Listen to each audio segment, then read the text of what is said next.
আসসালামু আলাইকুম সবাইকে জানাচ্ছি ঈদ মোবারক। সবাই কেমন আছো? আমি আলহামদুলিল্লাহ ভালো আছি। আজকে তোমাদের সাথে আমাদের কুরবানি ঈদের দিনের ব্লগটা শেয়ার করতে চলে আসলাম।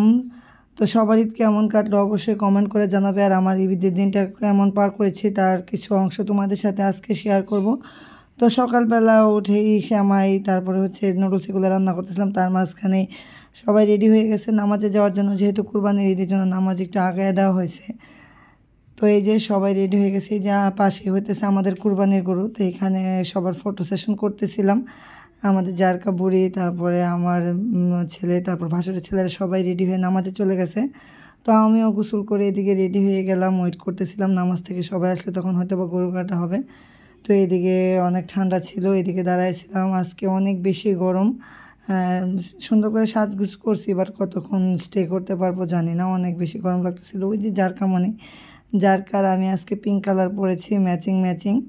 তো এই তো নামাজ শেষ হয়ে যাওয়ার পর মোটামুটি সবাই চলে আসছে, হুজুরও চলে আসছে। তো এদিকে গরু জবাই করার জন্য প্রস্তুতি নিতেছিল, তো আমরা ওইদিকে দাঁড়াইছিলাম দেখার জন্য। তো আলহামদুলিল্লাহ ভালোভাবে গরু জবাই হয়ে গেছে। তো এখানে আমরা গরু কাটা দেখতেছিলাম, তো ভাবতেছিলাম যে বাড়িতে যাব নাস্তা কিছু খেয়ে, যেহেতু আগে গরু জবাই করছে তো এখানে বিজি হয়ে গেছিলাম। তো সবসময় আমি বাড়িতে যাই গরু কাটা দেখার জন্য। তো এখন এই যে আম্মু আর শিল্পী আন্টি চলে আসছে বাড়িতে, যেহেতু বৃষ্টি ছিল 2 দিন। আসলে এখানে আসার পরে, আজ দাদু বাড়িতে আসার পরে এই জন্য জারকাকে আর প্যাকাতার মধ্যে নিয়ে যেতে পারে না। এই জন্য আম্মু আর শিল্পী আন্টি সকাল সকাল চলে আসছে, কারণ গরু পুরোপুরি কাটা হলে তখন মাংস নিয়ে ব্যস্ত হয়ে যাবে এই জন্য। তো এই যে আম্মু আর শিল্পী আন্টি। তো এই যে এদিকে গরুর চামড়া ছিলে পর্ব চলতেছে। আমার ভাসুরের ছেলে, এই যে আমার দেবর, ওরা সবাই মিলে হইতেছে কাজ করতেছিল এদিকে। কুরবানি ঈদে আসলে এই জন্য বেশি আনন্দ লাগে, বাচ্চাদেরও অনেক বেশি আনন্দ লাগে, গরু কাটে গোস্ত দেখে এই জন্য। তো আলহামদুলিল্লাহ আমার শ্বশুরবাড়ি গরু কুরবানি হয়ে গেছে, বাবার বাড়ির এদিকেও কুরবানি হয়ে গেছে অলরেডি, বাট মাংস বানানো চলতেছে। আমি ওইদিকে এখন যাব। তো এই যে বলতে বলতে চলে আসলাম বাড়িতে। তো যেহেতু প্রথমেই ঢুকতে শৈবাল ভাইদের বাড়ি, এখানে বসলাম। তো শৈবাল ভাইদের গরু এখানে বানাইতেছিল, আমি এখানে বসে সবার সাথে কথাবার্তা বলতেছিলাম। বাড়িতে সবাই আসছে এই জন্য ঈদের আনন্দটা আসলে অনেক বেশি বেড়ে গেছে, সবার বাড়িতেই হাউসফুল।